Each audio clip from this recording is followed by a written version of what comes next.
Welcome to Indian advance studies. आज मैं आपको इस वीडियो में जो है NATA के बारे में बताने जा रहा हूँ। तो आपको कैसे किस तरीके से क्या करने पड़ेंगे, क्या है एलिजिबल NATA में, नाटा जो है इसमें कैसे आपको एलिजिबल किया जाएगा, एलिजिबिलिटी प्रोसेस, कितने स्कोर कार्ड वैलिड रहते हैं, कितने जो है आपके रिजल्ट में मार्क्स आने चाहिए तो अप्लाई कर सकते हैं, एजुकेशन क्वालिफिकेशंस, सब कुछ किस तरीके से क्या करने पड़ेंगे, इस चीज़ के बारे में इंट्रोडक्शन भी बताऊंगा कि क्या होती है, कैसे क्या इसका फुल फॉर्म, किसका नाम क्या है, ऐसे किस तरीके से क्या किया जाता है, सब कुछ इधर दिखाएगा, जितना उतना बता दूंगा आपको सारी चीज़ें। अगर आपको डाउट होता है डेफिनेटली कमेंट कर सकते हैं, ठीक है। तो चलिए आगे बढ़ते हैं। क्या करना पड़ेगा आपको वहाँ तक पहुँचने के लिए, मैं आपको स्टार्टिंग से बताता हूँ, ठीक है, एकदम बेसिकली चीज़ों से, फिर आपको लास्ट तक पहुँचा दूँगा। कैसे क्या करना, मैं कैसे करता हूँ, आपको क्या करने पड़ते हैं, मेरे को क्या करने पड़ते हैं। देखिए मेरे को क्या करने पड़ते हैं, मैं किसी भी ब्राउज़र से google.com ओपन कर लेता हूँ, वहाँ पर आपको जब देखने के क्या करना पड़ता है, टाइप करना पड़ता है। क्या टाइप करना पड़ता है, NATA 2022 IAS पेपर, एक एक्सक्लूसिव वेबसाइट है जहाँ पर आपको NATA के रिलेटेड सारे अपडेट, सारे नोटिफिकेशन आपको सबसे पहले मिलते हैं। तो आपको सर्च कर लेनी होती है। जैसे सर्च कर लेते हैं आप, यहाँ पर आप देख सकते हैं, ओके 2022 यहाँ पर लिखी, सॉरी निफ्ट का है। तो आपको इस पेज पे आ जाना है। इस पेज पे आप सोच रहे हो कैसे आ गया, अभी तो मैं बता रहा था कि अभी सर्च नहीं हो रहा था, जस्ट वो नेट पे डिपेंड था, तो नेट चल नहीं रहा था, तो मैं जस्ट वो अभी रिफ़्रेश किया तो डायरेक्टली मैं यहाँ पे ओपन हो चुका था, इसलिए मैं यहाँ तक बना देता हूँ, नो प्रॉब्लम।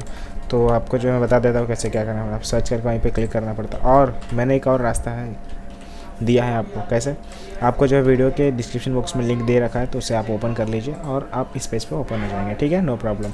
अब यहाँ पर आप देखते हैं entrance exam date conducted every year, हर साल इसका ऑफिशियल ऑथराइज के थ्रू क्या होता है, एग्ज़ाम होता है। तो यहाँ पर आप जैसे नीचे आते हैं तो known as a national institute of achieve architecture, यहाँ पर देख सकते हैं द अप्लीकेंट, जो भी बच्चे यहाँ पर चाहते हैं, विश करते हैं कि यहाँ पे जो है एडमिशन मिले, तो यहाँ पर इन एडमिशन 5 इयर्स बीच आर्क होता है, जो कोर्स ऑफर्ड किया जाता है डिफरेंट इंस्टीट्यूट्स और डिफरेंट लोकेशन में क्रॉस ऑफ इंडिया में जो है अप्लाई कर सकते हैं, ठीक है। तो चलिए आप ये बता देता हूँ इस फॉर्म के बारे में कि क्या है ये फॉर्म आपके सामने जैसे आएगी ना, आपको इसमें फिल करना है। क्या फिल करना है अभी बताता क्यों, ठीक है। तो यहाँ पर आप देख सकते हैं कि ईमेल आईडी आपको जो टाइप कर लेनी है। अपना ईमेल आईडी क्या है, अपने ईमेल आईडी टाइप करके कॉन्टैक्ट नंबर टाइप कर लीजिए, फ्रेश, ओके नो प्रॉब्लम। आपने स्टेट सेलेक्ट कर लेना है, स्टेट सेलेक्ट कीजिए। आपकी सिटी क्या है, सिटी सेलेक्ट कीजिए, सिंपल। अब यहाँ पर आपको जो क्या सेलेक्ट करने पड़ते हैं, आपके कौन से कोर्स में इंटरेस्ट है, आपको जिस कोर्स में भी आपको इंटरेस्ट है अपना कोर्स सेलेक्ट कर लीजिए, जो जिसमें भी fashion design, architecture, media journalism, art law, science, animation, media, finance, account, बहुत सारे कोर्सेस है, ठीक है, सारे कोर्सेस हैं यहाँ पर। एग्जाम्पल के तौर पर, just for example any randomly कुछ भी चॉइस कर लेता हूँ। और यहाँ पर आपको जो है हाईएस्ट क्वालिफिकेशन सेलेक्ट करनी पड़ती है। 10th आपने कंप्लीट किया है, 12th या फिर डिप्लोमा या फिर ग्रेजुएशन या फिर मास्टर पीजी सेलेक्ट कीजिए। फिर जैसे आप सेलेक्ट कर लेते हैं, यहाँ पर आपको गेट फ्री काउंसलिंग पे क्लिक करनी होती है, ठीक है। तो गेट फ्री काउंसलिंग पे क्यों क्लिक करना है अब बताता हूँ। NATA नाटा जो है NATA, ठीक है। तो इसके थ्रू, इसके रिलेटेड आपको जो है क्या होगा, गेट फ्री काउंसलिंग पे क्लिक करने से NATA के जो है रिलेटेड सारे अपडेट, सारे नोटिफिकेशन, छोटी छोटी बड़ी से बड़ी अपडेट नोटिफिकेशन आपको सबसे पहले आपके ईमेल आईडी, आपके कॉन्टैक्ट नंबर के थ्रू आपको जो है सेंड कर दिया जाता है। तो क्या करना पड़ेगा, गेट फ्री काउंसलर पे क्लिक करना पड़ेगा, बस एक क्लिक कीजिए और जो है छोटी छोटी बड़ी से बड़ी इन्फॉर्मेशन आपको जो है इसके रिलेटेड मिलती रहेगी, ठीक है। चलिए आगे बढ़ते हैं। यहाँ पर आप देख सकते हैं दैट्स कंडक्टेड एवरी ईयर, हर साल इसका होता है, ठीक है, नो प्रॉब्लम। होता है तो क्या हुआ, यहाँ पर आप देख सकते हैं क्रॉस ऑफ, क्या लिखा, across of country can apply entrance exam के लिए। यहाँ पर आप जो इसी कंट्री में जो है, ठीक है, और अप्लाई कर सकते हैं एंट्रेंस एग्ज़ाम के लिए इसमें आप, ठीक है। यहाँ पर लिखा है score card will be made valid, आपका जो यहाँ पे बनता है 1 साल में, ठीक है, ड्यूरेशन सिर्फ 1 साल में। अप्लीकेंट जो भी यहाँ पे बच्चे चाहते हैं सेटिस्फेक्शन है इस एलिजिबिलिटी से, ठीक है। एलिजिबिलिटी मैं बताऊँगा आगे क्या है। तो एलिजिबिलिटी से अगर सेटिस्फेक्शन है तो अप्लाई कर सकते हैं, ऑफिशियल अथॉरिटीज के थ्रू अप्लाई कर सकते हैं, एप्लीकेशन फॉर्म लेके फिल कीजिए, ठीक है। तो नेशनल लेवल का जो इसका एग्ज़ाम होता है, ठीक है, ये एंट्रेंस एग्जाम इसका नेशनल लेवल का होता है।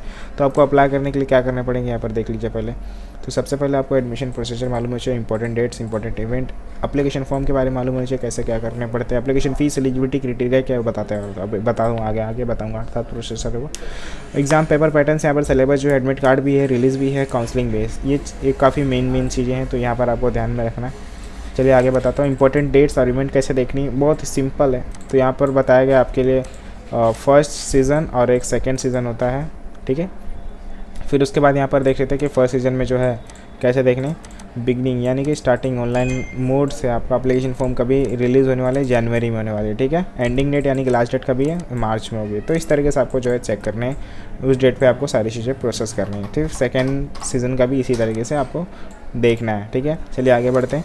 सिंपल है, ओके, सिंपल है। तो यहाँ पर आप देख सकते हैं कि एप्लीकेशन फॉर्म के बारे में बता देता हूँ कि इसमें क्या करनी पड़ती है, कैसे अप्लाई करेंगे। यहाँ पर to apply entrance exam, okay, applicant will be have to register online mode से आपको क्या करना पड़ता है, रजिस्टर करने पड़ते हैं।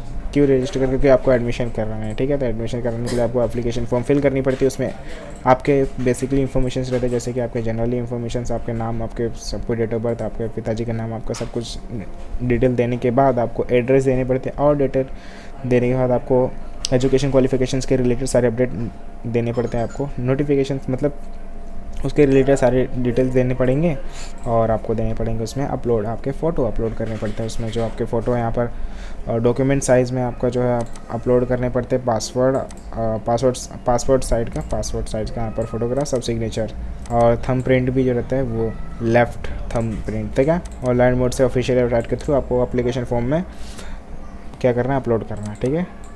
नो, अब यहाँ पर आप देख सकते हैं कि एप्लीकेशन फ़ीस के बारे में डिस्कस करते हैं। यहाँ पर आप खुद ही देख सकते हैं कि जो NTA का, जहाँ पर NATA का जहाँ पर एंट्रेंस एग्ज़ाम का यहाँ पर जो एप्लीकेशन फॉर्म का फ़ीस लगेगा तो ये 1250 रुपीज़ लगेगा। यहाँ पर आप देख सकते हैं कि दुबई का यहाँ पर जो बताया गया है NATA के लिए तो 7000 रुपये लगेंगे, ठीक है, नो प्रॉब्लम, ओके। यहाँ पे आप फीस पे कैसे करेंगे, ऑनलाइन मोड से कर लेंगे इजीली। देख सकते हैं यहाँ पे debit card, credit card and net banking के थ्रू ऑनलाइन मोड से ही पेमेंट कर पाएंगे, ठीक है। और यहाँ पे ऑनलाइन मोड से और ऑफलाइन मोड से दोनों अवेलेबल यहाँ पर लिखी हुई है। अगर ऑफलाइन मोड से करते तो हैव यूज़ ई चालान जो होता है फैसिलिटीज़ वही यूज़ करना पड़ता है, ठीक है। हो गया, इस तरीके से करना है। यहाँ पर आप देख सकते हैं कि एलिजिबिलिटी क्या होनी चाहिए, ठीक है। आगे इस मोड पे, ठीक है, एलिजिबिलिटी बता देता हूँ आपको। नेशनलिटी जो है होनी चाहिए इंडियन से, तो अप्लाई कर सकते हैं। एज लिमिट यहाँ पे बताई गई है एज अ जुलाई से, यहाँ पर देखे थे 17 ईयर्स का एज लिमिट बताई गई है। एजुकेशन क्वालिफिकेशन कितनी हुई चाहिए तो अप्लाई कर सकते हैं सब, ओके। 12 जो है आपका 12वीं 12th आपको कंप्लीट होना चाहिए, और diploma in any relevant stream से, इंटरनेशनल बैचलर से डिप्लोमा जो है स्पेंडिंग होता है। 10 years of study in school from recognized institute board of eligibility to apply, ठीक है। मॉनिटरी सब्जेक्ट यहाँ बताया गया मैथ्स, और मैथ्स बोला गया have should to 1 monetary subject, ये आपके पास होना ही चाहिए। और मिनिमम मार्क्स यहाँ पर आप देख सकते हैं 50% यहाँ पर लाना था अप्लाई करने के लिए। और यहाँ पर लिखा है फाइनल ईयर भी एलिजिबल है, ठीक है। यहाँ पर देख सकते हैं कि exam patterns, mode of exam, जो मोड ऑफ एग्ज़ाम है पेन है, पेपर बेस पे, यानी कि ऑफलाइन मोड से आपका एग्ज़ाम होने वाला है। फिर ड्यूरेशन देख सकते हैं, ड्यूरेशन जो बताया गया यहाँ पर 3 घंटे का, यानी कि 180 मिनट्स आपके पास टाइम है। आपको जो है एग्ज़ाम ख़त्म होने में, मतलब एग्ज़ाम जब भी आपको होगा तो उसमें टाइमिंग इतने टाइम समय में आपको जो एग्ज़ाम का पेपर सबमिट करना पड़ता है, ठीक है। लैंग्वेज कौन सा यूज़ होगा, ओनली 1 इंग्लिश। और टोटल नंबर ऑफ़ क्वेश्चंस यहाँ पर देख सकते हैं 60 क्वेश्चंस आपको जो टोटल नंबर ऑफ़ क्वेश्चंस आपके एग्ज़ाम में पूछा जाएगा। टोटल मार्क्स आपको 200 यानी कि 200 मार्क्स आपको जो यहाँ पर मार्क्स का यहाँ पर रहेगा, ठीक है। और टाइप्स ऑफ क्वेश्चंस यहाँ पर देख सकते हैं, objective types of multiple choice आपको क्वेश्चन पूछे जाएंगे, पार्ट ए पार्ट बी, यहाँ पे न्यूमेरिकल बताया गया। मार्किंग स्कीम यहाँ पे 2 मार्क्स मिलेंगे आपको, ठीक है। नेगेटिव मार्क यानी कि आपको माइनस किया जाएगा कि नहीं किया जाएगा, नो नेगेटिव मार्क्स आपको माइनस नहीं किया जाएगा, ठीक है। अगर गलत रहा तो उसमें से आपको जो मार्क्स माइनस नहीं किया जाएगा, मार्क्स काटा नहीं जाएगा, ठीक है। यहाँ पर देख सकते हैं सेक्शन, तो सेक्शन देख सकते हैं कि question paper of the entrance exam will be divided in 3 different section as mentioned below, ठीक है। Maths, drawing, general aptitude. तो एग्ज़ाम यहाँ पर देख सकते हैं, एग्ज़ाम का सिलेबस जो होता है, सिलेबस फॉर ड्राइंग टेस्ट के लिए यहाँ पर ज्योमेट्रिकल कंपोजिशन शेप आना चाहिए बनाने। तो मतलब ये जितने बताएगा ना यहाँ से लेकर के यहाँ तक का सारा ड्राइंग के बता दिए गए हैं, ठीक है। ड्राइंग के रिलेटेड कैसे किस तरीके से क्या करने पड़ेंगे, यहाँ पर 2D 3D composition using shape of form कैसे क्या करने पड़ते हैं, तो ये आपको सारी जो है आपको यही सब बताएगा, यही रिलेटेड आएंगे, ठीक है, आपके एग्ज़ाम में। मैथ्स के यहाँ पर देखते हैं, मैथ्स के फार्मूलाज, कॉम्बिनेशन, ट्रिग्नोमेट्रिक, लॉजिक्स, यहाँ पर देख सकते हैं मैट्रिक्स, यहाँ पे कोऑर्डिनेशन ज्योमेट्री, 3rd डायमेंशन से coordination geometry, theory of calculus, algebra, application of calculus, statics of probability. तो इस तरह के जो है आपके सारे मैथ्स के हैं ये सारे आने चाहिए। तो ये रिलेटेड ये आपके सिलेबस में आपके एग्जाम में आएगा, ये जनरल एप्टीट्यूड में भी आपको ये सारे आएंगे, ठीक है। तो इस तरीके से आपको सारी चीज़ें करनी है। फिर प्रिपरेशन टिप्स यहाँ पर देख सकते हैं। प्रिपरेशन टिप्स में आपको मैंने ऑलरेडी वीडियो बना के रखे, तो वीडियो ज़रूर चेक कर लीजिए। मैंने प्लेलिस्ट बना के रखे, प्लेलिस्ट में जाइए चेक कर लीजिए, ठीक है। एग्ज़ाम जो यहाँ पर देखे थे कि एग्ज़ाम पेपर पैटर्न्स को पहले जानना चाहिए, और सिलेबस जो होता है देख सकते हैं यहाँ पर एग्ज़ाम पेपर पैटर्न यहाँ पर लिखा हुआ है, और सिलेबस के बारे में पहले तो आपको अच्छे से मालूम होना चाहिए, ठीक है। अब मालूम हो चुका है तो आप क्या करेंगे, आपको स्टडी करनी है, लेकिन कैसे, आपको पहले एक टाइम टेबल बनाना पड़ेगा। टाइम टेबल बना के आपको एक फ़िक्स टाइम टेबल रहेगा, उस टाइम टेबल पे आपको जो है एकदम करेक्ट, और आपको जो है एग्जैक्टली फिर स्ट्रिक्टली उस टाइम टेबल को फॉलो करते हुए आपको जो है पढ़ाई करनी है, ठीक है। और यहाँ पर देख सकते हैं आपको खुद से जो मैनेज करने पड़ते हैं आपके टाइम टेबल के बेसिस पे, कैसे आपको जो है कौन से समय पे आपको पढ़ाई करना है, कौन से समय पे आपको एक्सरसाइज करना है, कौन से समय पे आपको सोना है, कौन से समय पे आपको जो है ब्रेक लेना है, कौन से समय पे आपको क्या करना है, वो आपके ऊपर डिपेंड करता है, ठीक है। तो यहाँ पर आप देखते हैं mind shape and flow chart, times of study and there is will help of the application quick revision. उससे क्या होता है, आप जल्दी से जल्दी पढ़ सकते हैं, फटाक से रिवीजन कर सकते हैं। बुक खोलिए, फटाक से पढ़ लीजिए। आपको एक क्या बनाने पड़ेंगे, नोट्स बनाने पड़ेंगे, नोटबुक बनाने पड़ेंगे, माइंड मैप बनाना आना चाहिए, फ्लो चार्ट बनाने आना चाहिए, ठीक है। तब आप क्या कर सकते हैं, टाइम को जो है कम ही समय में आप ज़्यादा पढ़ सकते हैं, ज़्यादा सर्च नहीं करना, ज़्यादा खोजना नहीं पड़ेगा, ठीक है, आंसर को। यहाँ पर आप देख सकते हैं एप्लीकेंट शुड नोट फॉरगेट, आपको एक चीज़ नहीं भूलना है कि रिवाइज़ करना नहीं भूलना है, ठीक है। रिवाइज़ हमेशा करना टॉपिक्स पे। चलिए आगे बढ़ते हैं। अब एडमिट कार्ड पे समय ज़्यादा नहीं है, समय यहाँ पर ज़्यादा नहीं है, इसकी वजह से मैं फटाफट बता देता हूँ आपको बेसिकली सारी चीज़ें क्या होती है। यहाँ पर एडमिट कार्ड जो है काफ़ी इंपॉर्टेंट है आपको एग्ज़ाम देने के लिए। तो एडमिट कार्ड आपको कहाँ मिलेगा, ये आप सोच रहे होंगे, तो कि कहाँ मिलेगा, तो ये आपको मिलेगा NATA के ऑफिशियली वेबसाइट पे। वहाँ से आप जो एडमिट कार्ड को डाउनलोड करना होगा, और वहाँ से डाउनलोड करने के बाद आपको प्रिंट आउट निकालना है। प्रिंट आउट निकालने के बाद आपको जो है आपके एग्जामिनेशन सेंटर जहाँ पे बोर्ड एग्ज़ाम देने जा रहे हैं, वो एडमिट कार्ड ये आपको लेकर जाना है, तब आपको एग्जामिनेशन हॉल में आपको बैठने दिया जाएगा, ठीक है, और एग्ज़ाम लिख पाएंगे। उसके बाद आंसर की रिलीज़ हो जाती है, जिसके थ्रू आप क्या कर पाएंगे, अपना आंसर देख पाएंगे, ठीक है। एग्ज़ाम आपका हो जाता है तो आंसर की उसके बाद ही कुछ दिनों बाद रिलीज़ कर दी जाती है, जिसका आप अपना आंसर की देख सकते हैं, ठीक है। आपको पता ही होना चाहिए इतना। अब रिज़ल्ट उसके बाद डिक्लेयर हो जाती है। रिज़ल्ट तो आप बचपन से देते आ रहे हैं उसका, ठीक है। एग्ज़ाम देते हैं, फिर रिज़ल्ट निकलता है, मम्मी से मार खाते कम आया तो, ठीक है, डांट सुनते हैं। तो यहाँ पर आप देख सकते हैं कि रिज़ल्ट जो आता है उसमें आपके जो है कितने मेहनत किया, कितने क्या किया, कितने कौन से स्कोर में, कितने कौन से सब्जेक्ट में कितने स्कोर लाए हैं, तो आपके स्कोर पे डिपेंड करता है, ये देख सकते हैं।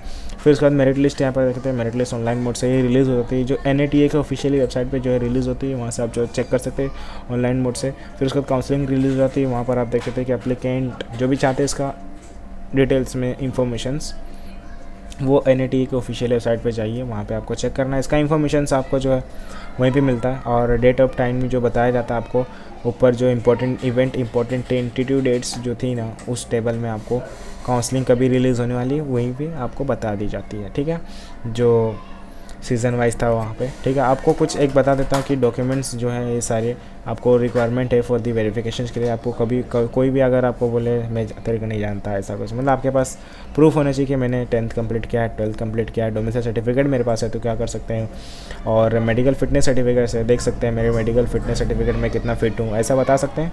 तो ये सारी चीज़ें आपके पास होनी चाहिए। Transfer certificate, category certificate, admit card certificate, character certificate, entrance exam score card certificate, immigration certificate और अदर क्वालिफिकेशन सर्टिफिकेट, ठीक है। तो ये सारे सर्टिफिकेट काफ़ी इंपॉर्टेंट है आपकी लाइफ में, आपके कैरियर में, आगे आने वाले समय में। आप किसी को दिखाने में, किसी को प्रूफ दिखाने में, आइडेंटिफिकेशन के लिए आपके पास होनी चाहिए, ठीक है। तो मैं बोल नहीं रहा हूँ कि फ़िक्स होना ही चाहिए, आपको मैं बता रहा हूँ कि मतलब होना चाहिए, मतलब प्रूफ के तौर पर, ठीक है। कंफर्म नहीं बोल रहा कि सारी की सारी चीज़ें होनी चाहिए आपके पास। मैं बता सकता हूँ गारंटी से कि आपके पास 10 का 12 के आप तो रहेंगे ही। मेडिकल फिटनेस सर्टिफिकेट्स में भी किसी के पास रहते हैं, किसी के पास नहीं रहते। एडमिट कार्ड के सर्टिफिकेट, कैरेक्टर सर्टिफिकेट तो नहीं होंगे। बोन सर्टिफिकेट पे रहता है मेल फीमेल के लिए, ठीक है। और कैरेक्टर सर्टिफिकेट, कैटेगरी सर्टिफिकेट आपके पास होनी चाहिए। ट्रांसफ़र सर्टिफिकेट भी होनी चाहिए।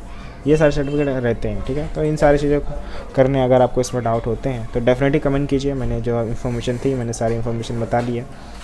अगर डाउट है तो डेफिनेटली कमेंट कीजिए, लाइक कीजिए, ऐसे वीडियो फीचर पाने के लिए चैनल को सब्सक्राइब कीजिए। Thank you so much for watching.